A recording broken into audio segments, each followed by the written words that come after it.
What is up, guys? Welcome into yet another edition of the Ben Garcia Show. Thank you so much for making us a part of your day. However you're watching, however you're following the show, we appreciate you doing so, whether it's on Spotify, Apple Podcasts, for free on the iHeartRadio app, or you're putting a face to the voice and you're watching on YouTube. We appreciate that as well. Don't forget to like, share, subscribe, maybe even tell a friend about the Ben Garcia Show. There's a lot of things to get to on this Tuesday morning. When you're seeing this Tuesday afternoon, let's dive right into it, into what was a ruckus of an NFL Week 3.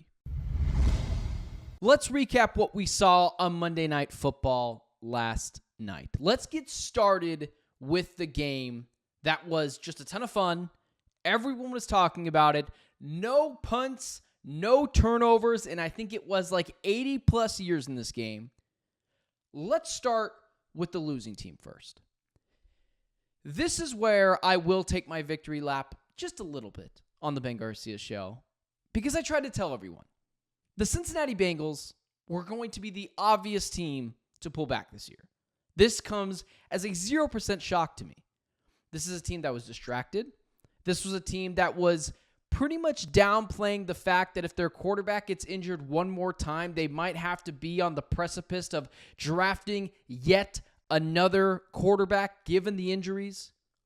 Trent Brown is now injured. I'm unsure if Zach Taylor can coach. Jamar Chase is now not willing to discuss a contract extension with the Bengals for the time being, even though that's all he made the offseason about. T. Higgins made his debut last night, should have had a touchdown. Joe Burrow overthrew him. He doesn't get his feet in bounds. It happens. He wanted a contract. He was loud. He's playing on the franchise tag. And it's just been this nonsense, this hodgepodge, this ridiculousness of the Cincinnati Bengals. There were two teams that I've already talked about before, but I'm just going to be honest. I was right about the Cincinnati Bengals. You can't have this many distractions, have a quarterback that is on the precipice of potentially another injury at some point in the season that we don't wish upon anyone, but now injuries are a part of his story in the NFL. So you have to keep a keen eye on it, just like how you have to do with Kyler Murray, just like how you have to do with other quarterbacks in the NFL. He just doesn't stay healthy. And then you have last night, in which I tried to tell everyone, and this was a very underlying factor for the Cincinnati Bengals. DJ Reader is gone. Jesse Bates is gone, who had been gone 2 years prior to that. But year after year, players started coming off of that Cincinnati Bengals roster on the defensive side. And what happened? It slowly and surely got worse and worse. So now this Bengals team has become solely dependent on the offensive side of the ball to put points on the board. And Joe Burrow, to his benefit, had 3 touchdowns last night, 324 yards. This is a bad Washington Commanders defense. He did exactly what he was supposed to do. Exactly what he was supposed to do. And they still lost because this defense is not there. I tried to explain it to people preseason and before the season started. Hey, the Cincinnati Bengals defense, Lou Anarumo, the defensive coordinator for that team, can only do so much. And then you have, alongside that, the offense that has to carry them, the nonsense of Jamar Chase's contract negotiations, T. Higgins' contract negotiations. We're unsure if Zach Taylor is actually a good head coach or if Brian Callahan, the former offensive coordinator for the Bengals, was the straw that stirred the drink on that offense. Joe Mixon was gone. You had all these issues with the Cincinnati Bengals, and I was told to just shut up. You don't know football. You don't understand sports. It doesn't matter that much. And look, lo and behold, the Cincinnati Bengals are not very good. And it was highly predictable. And last night, they got their pants pulled out in front of them on Monday Night Football for the whole world to see. They lost to a crappy Commanders defense. They lost into what I believe is an overblown offensive coordinator and buffoon of a coach in Cliff Kingsbury. They let Jayden Daniels run all over them. They let Jayden Daniels throw all over them. This isn't exactly a Commanders offense that is loaded with weapons. Austin Eckler goes out in that game last night. Luke McCaffrey's fine, but he has like 5 receptions on the season. Terry McLaurin is awesome. And other than that, what else do they have? It's not exactly an elite team. This was obvious, and it was easy to spot out that this team was going to struggle in the regular season. And struggle they mightily have. Now let's get to the team that actually won the game last night between the Cincinnati Bengals and the Washington Commanders. Listen, Jayden Daniels was really good. The Commanders looked really good, crisp on offense. This team is not going to go anywhere this season. And I want to squash that in just a minute. This idea that the Washington Commanders, for some reason, are just going to be awesome this year. It's just not the case. The defense is really bad. Dan Quinn, we'll see as a head coach when it comes to actually getting this team above the ground from the depths of just being bad. And then everyone already knows my thoughts on Cliff Kingsbury. We'll get to all that in just a second because I don't want to poo-poo the Washington Commanders the entire time because they looked good last night. They just simply did, especially in offense, crisp with not a lot of weapons. We mentioned it already before. It's Luke McCaffrey. It's Terry McLaurin. Austin Eckler goes out. Brian Robinson is there. But other than that, it's not great. And the guys that I just listed outside of Terry McLaurin, we'll see. I have some higher hopes for Luke McCaffrey, but even now, like I mentioned before, he's got like 6 receptions on the year. The Washington Commanders on offense look good. Dialed in. It's not a very good Bengals defense, which we already kind of knew. I tried to explain that to people earlier in the season, and now, as I pointed out, people have already seen it. And after just giving all that praise, which I do believe, Jayden Daniels looked good. The offense looked good. This Washington Commanders team's not going to go anywhere. Jayden Daniels looked superb last night. I cannot shake what I saw at Arizona State, which was a guy with a lot of weapons as well. Ricky Pearsall's on that team. Brandon Ayuk is on that team. Ronald Darby's on that team. Or Frank Darby's on that team. A lot of good players. Eno Benjamin was on that team. These are all NFL players. Either got drafted or played in the NFL. They didn't do anything at ASU. He was bad. He was simply not very good. He was more of a game manager. Goes over to LSU. Gets a lot of shiny weapons. Brian Thomas Jr., Malik Neighbors, who looks like a stud. Brian Kelly. And just the aura and the stature that is LSU football. I've got to give it time. This idea that he's just Lamar Jackson 2.0 with a better arm, I'm not going to buy that. I'm not going to do it. Listen, this Commanders team is the Giants having a kicker away from being 1-2. Like, in all reality, that's what it is. They're 1-2. Beat the Bengals, but they start the season off 0-2. And then on top of all that, I am not going to buy into any team that has Cliff Kingsbury as a prominent part featured on their team. I'm not going to do it. Cliff Kingsbury is a bad coach. He has failed up everywhere he's went.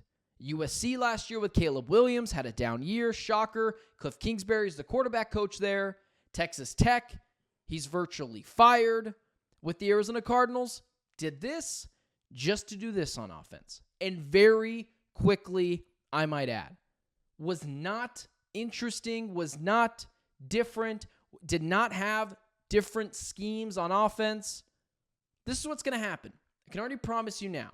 And you've already heard a little bit from Commanders fans at the beginning of the season. But it's going to get ramped up by this Cliff Kingsbury-led offense. What's going to happen is it's going to do this, just like I did with the Cardinals. And it's going to look pretty good until about week 8.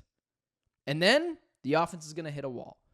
Whether it's Cliff Kingsbury putting his quarterback in harm's way with quarterback draws, what is a smaller guy in Jayden Daniels who does not like to slide very much, or it's passing by in the line of scrimmage. It's a lot of 3rd and 13s. It's a lot of 2nd and longs. It's a lot of 1st and 15s because you get a lot of penalties. This is also one of the most penalized teams in the NFL on offense this year. Look at the Arizona Cardinals and Jonathan Gannon, one of the least penalized offenses in the NFL. When they had Cliff Kingsbury employed, they were one of the most penalized offenses in the NFL. It never made sense. They were never disciplined. And that's what's going to happen with the Commanders. Listen, maybe I'm wrong. Maybe Cliff Kingsbury just shows he can be an awesome offensive coordinator, and he's just not a good head coach. That could happen. I am willing to be wrong in that department. I am willing to be wrong on Cliff Kingsbury and Jayden Daniels because Cliff Kingsbury can just be an awesome offensive coordinator. But any leadership position that employs Cliff Kingsbury, I am just out on. There's no discipline. He's not a leader amongst men. He's kind of a beta male head coach. The offense does not get creative post week 8. Jayden Daniels, we'll see. He looked really, really good last night. But I just can't buy into a guy that kind of plays crash dummy simulator running into guys. He's kind of small. He's got to learn to slide. I don't love the accuracy on him at times, although he has a beautiful deep ball. We are still to be determined on Jayden Daniels. I still don't think he's the best quarterback in this quarterback class because you can't make those assessments until 1, 2, 3 years down the line. I'm not going to make a grand assessment and change my opinion fully on Jayden Daniels. This Washington Commanders team, likely their highest point of the season was beating the Bengals on Monday Night Football on the road. Because if you're asking me, when you add Cliff Kingsbury, a beta male coach who doesn't have any discipline, who isn't a leader amongst men, who continuously will put his quarterback in harm's way and ask his quarterback to put on a Superman cape and save them with an offense that gets very stale post week 8. I believe this is the high point in the Commanders season. For all the things I already listed before, Cliff Kingsbury, still not super into Jayden Daniels as a quarterback prospect, although he looked good last night. And we're still TBD on Dan Quinn. Because at the end of the day, if the Giants had a kicker, or if Malik Neighbors catches that ball on 4th down a week ago, this team's 1-2, and we're not necessarily hyping up the Commanders. We're more so screaming and talking about blowing up the Cincinnati Bengals. But because those things happen, and it's a game of inches, and the Giants kicker gets injured, this is what we're talking about. But I'm still not in on the Commanders just yet. Contrary to popular belief, or at least contrary to people that live in Jacksonville, there was a second Monday Night Football game last night. Actually, this one took place before that game, and it was a blowout. The Jacksonville Jaguars are a tire fire. I will get to the Buffalo Bills in just 1 second. For people that are new to this channel or people who are not, newsflash, I'm a big Buffalo Bills supporter and even a bigger Josh Allen guy. So I don't need to give him his flowers or pump the pom-poms in the air or wave it even more than I already have. I'll do that in a second. They don't need my pep rally, although I'll give it to them in a few minutes. The Jacksonville Jaguars are a tire fire. I'm not so sure they have a head coach that is capable of actually making a team look disciplined and organized on both offense and defense. But this team looks bad. There is issues everywhere on this Jacksonville Jaguars team. Doug Peterson, the head coach, looks to be on the precipice of being the first coach fired this season. That's how bad it is. And I'm not so sure. And I phrased this question on the show that I'm on every morning, The Drive, 6 to 10 a.m. here in Arizona. I'm not so sure who's getting who fired. Trevor Lawrence looks awful, but the Jacksonville Jaguars are simply not a very good, very well coached team. They look discombobulated. They look disjointed. They don't look like they make any sense on defense or on offense when it comes to personnel or play calling or whatever it is. They look bad. And I'm not so sure if it's the fact that they look so poorly coached or if it's the fact that Trevor Lawrence looks so bad. Trevor Lawrence, regardless of any of these, is probably going to get his head coach fired. Trevor Lawrence is not only this close to being labeled a bust in the NFL, but he has quickly become the worst contract in NFL history. He has an average annual value of $55 million a year. That's to the likes of Joe Burrow and just short of Dak Prescott's $60 million a year. And if you told me right now, who would I rather have? Dak Prescott at $60 million a year or Trevor Lawrence at $55 million a year, considering age and considering their contract, without a doubt, you're taking Dak Prescott. And if you don't understand football. Trevor Lawrence is not a good NFL quarterback. I don't know what it was. I don't know what fooled us, but he has largely been riding the coattails of his freshman season at Clemson when they won the national championship. And we have all just said, I'll just wait till that guy gets to the NFL, including myself. I am in this too. I'm in the majority. I thought Trevor Lawrence was a slam dunk quarterback prospect. He was tall. He had a big arm. He's a big kid. When you make a quarterback in a factory, Trevor Lawrence is exactly what they look like. Exactly. But Trevor Lawrence, to this point, is going to get his head coach fired. And if anything, is just 6'5" Daniel Jones with better hair. That's all Trevor Lawrence is. He's bad. He's missing wide open guys. He's predetermining the reads. I remember last night I couldn't remember exactly what it was in the situation. I probably should have wrote this down. But the Bengals were literally playing prevent coverage early in the third quarter because it was so blown wide open. Mitchell Trubisky played in this game. And Trevor Lawrence is predetermining reads. There's multiple guys open on the right side of the field. He locks in on one player, couldn't exactly remember who it was. I think it was Gabe Davis, and just chucked in the ball, and it basically was inaccurate, it was out of bounds. Trevor Lawrence is a monstrosity. He's a debacle. He's a bust of a draft pick so far, and he's the worst contract in the NFL. I mean, I swear to you, he might be worse than Deshaun Watson. Not at quarterback. No one's worse than Deshaun Watson at quarterback, but he might have a worse contract than Deshaun Watson. He's making a case for worst contract in the NFL. I'm not so sure anyone is taking that contract off of him.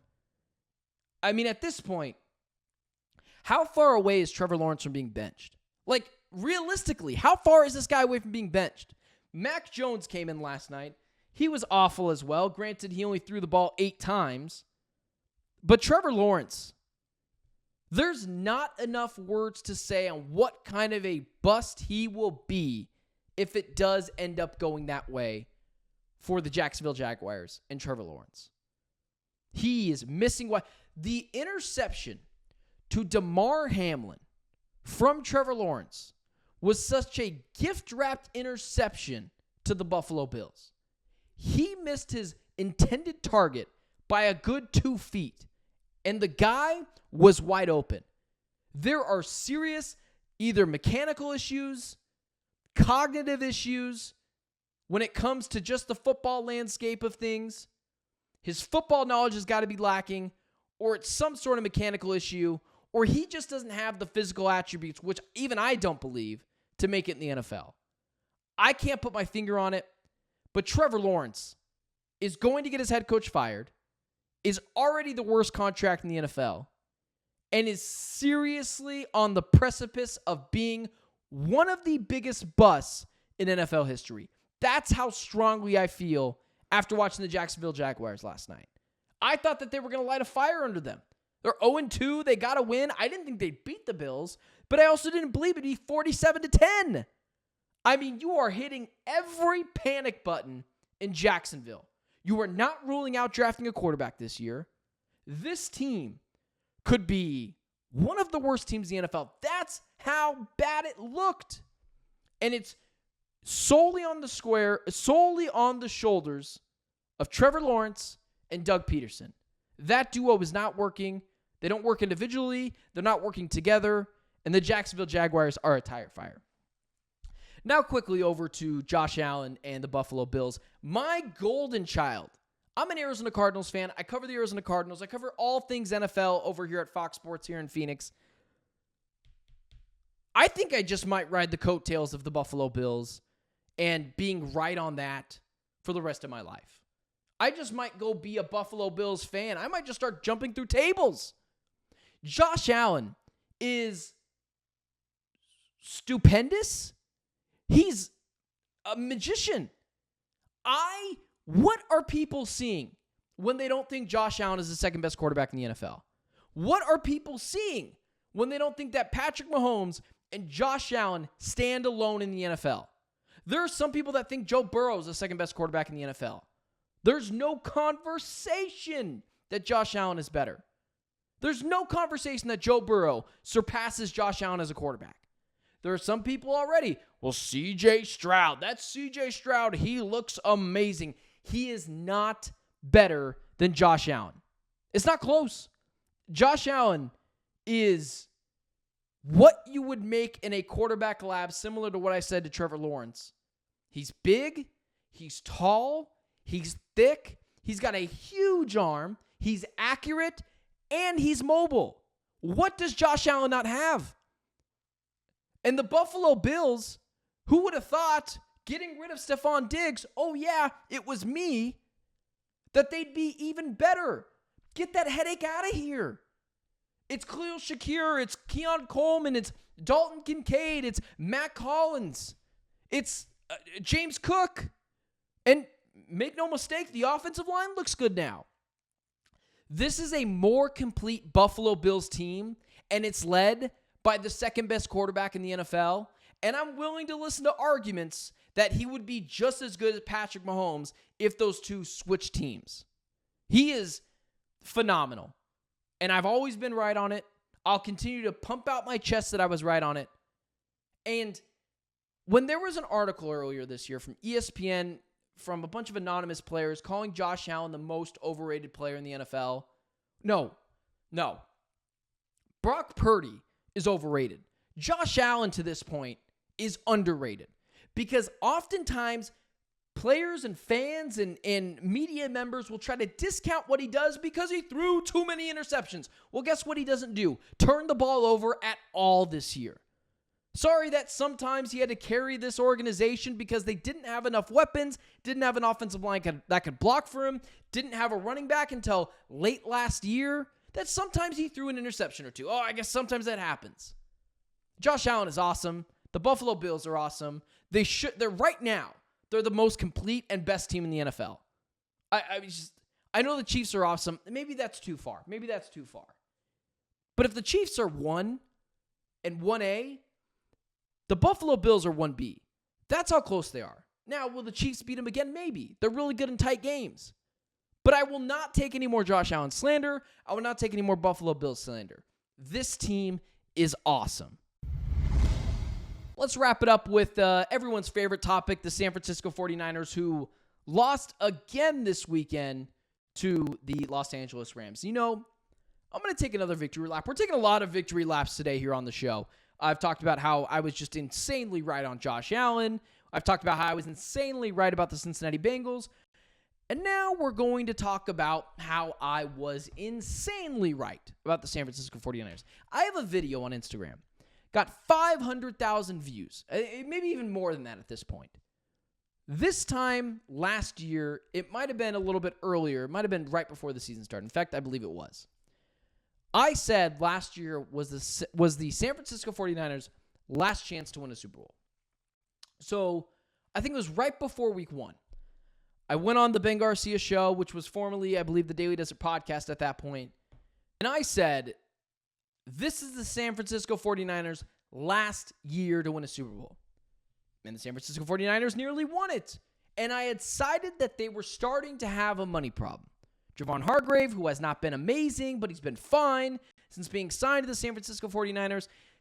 Christian McCaffrey, they're paying a bunch of money to. Deebo Samuel, they're paying a bunch of money to. George Kittle, Brandon Ayuk, you name it, they were playing top dollar for that player. And then they gave Brandon Ayuk $30 million a year. I said, listen, they got a money problem. It's not more money, more problems. It's more players. You got to pay more problems. And I was 1,000% right. I picked 2 teams this year to pull back. And I have been unequivocally right. You can go check the video. It's got thousands of views. I believe it's like tens of thousands of views. People telling me I'm an idiot. I don't know what I'm talking about. San Francisco 49ers, Cincinnati Bengals pulling back. They have one win between those two teams. The San Francisco 49ers, I still think they're going to make the playoffs because the NFC is so bad. But this team's not winning the Super Bowl this year. This team is not representing the NFC in the Super Bowl this year. This team, I don't even think I'd pick them to make it to the conference championship game. I have cited before that this team is brittle.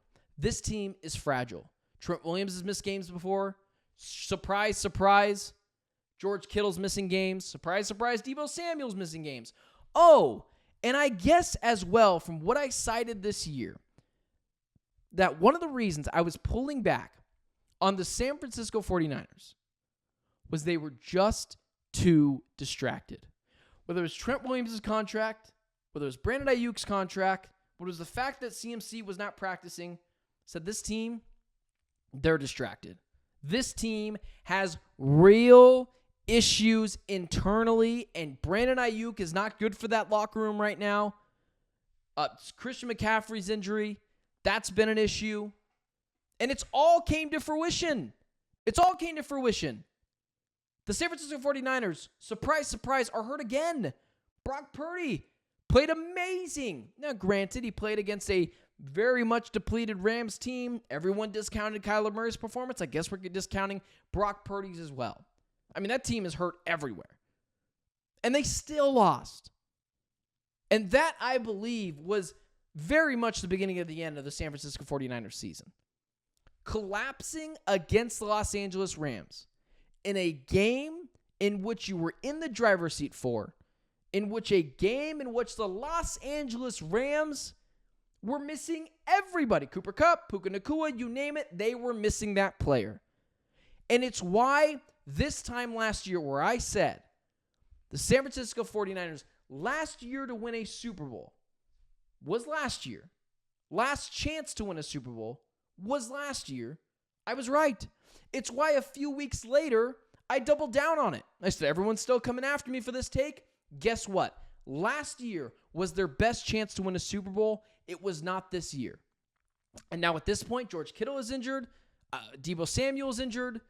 Trent Williams is the only thing on that offensive line that is working. CMC is out. Who knows how long he's going to be out? He's in Germany getting treatment.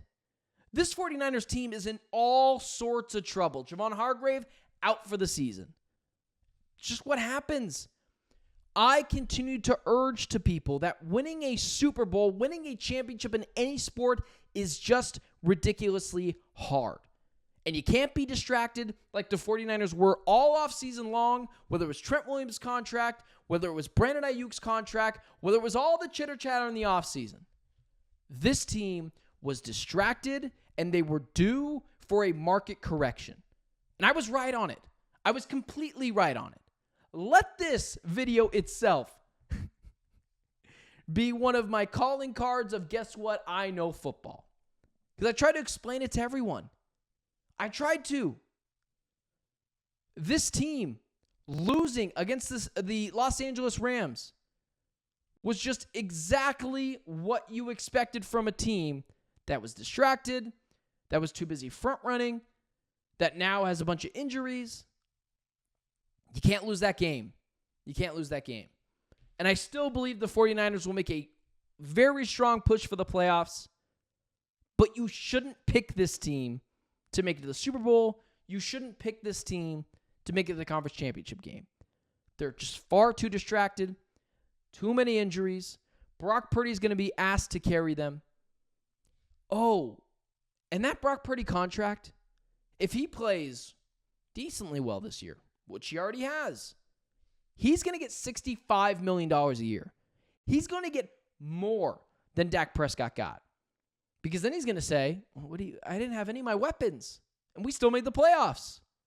And if you think Kyle Shanahan's going to let him go, you're insane. And it even more so further pushes my narrative of last year was their chance to win a Super Bowl. Last year was their last chance to win a Super Bowl. As not only will they likely not win the division at this point, Christian McCaffrey, there is no timetable for his return. Javon Hargrave is gone. Brandon Ayuk is still in the doghouse. He can't figure out how to get a ball thrown his way. Although Juwan Jennings is amazing, I cannot believe why the 49ers obviously knew that Juwan Jennings was a very good receiver in the NFL, and they still drafted one and then paid Brandon Ayuk. It makes no sense. It really makes your mind just go everywhere. This team has so many issues. It's not fixable in the short term. They're going to have to roll with the punches for a little bit. But this 49ers team was due for a market correction, and now they are correctly being corrected. And that's exactly what we expected on this show. That's exactly what we expected. No one is rooting for injuries. You hope everyone, especially Christian McCaffrey, can get back healthy. You don't want to see someone tear their Achilles. But this was so obvious. The two teams that I picked to pull back, the Bengals and the 49ers, were so obviously due for a market correction, and everyone just ignored me. Guess I do watch sports after all. Guess I do understand that teams cannot just continuously be juggernauts without a monster of a quarterback like Patrick Mahomes, who also isn't playing well right now, but is leaning on that defense and Andy Reid's play calling and the run game. And it's just what separates the great teams from the good teams and the teams that had the highest of highs and now are peaking in the lowest of lows. The Niners team has so many problems. They're not fixable anytime soon. And it's why they likely won't win their division. And I didn't pick them to at the beginning of the season. It's likely why they won't make it to the conference championship game. It's likely why they won't be a Super Bowl team. And at this point, they've got more issues that they can even deal with to even be thinking about a potential Super Bowl run. Thanks so much for tuning into the Ben Garcia Show. We really appreciate it. Thanks for making us a part of your day. Thank you for listening to hear me yap for the last half hour or so. Don't forget to like, share, subscribe. Tell a friend about the Ben Garcia Show. Thanks so much for listening on Spotify, Apple Podcasts for free, on the iHeartRadio app, or you're watching on YouTube, you're putting a face to the voice. I definitely need a haircut at this point. We're wearing a hat again today on the show. That's not great. Thank you so much for continuously making the Ben Garcia Show a part of your day. Cannot wait for the Week 4 slate of games. Thank you so much for listening. I'm Benjamin Garcia, and it's been the Ben Garcia Show.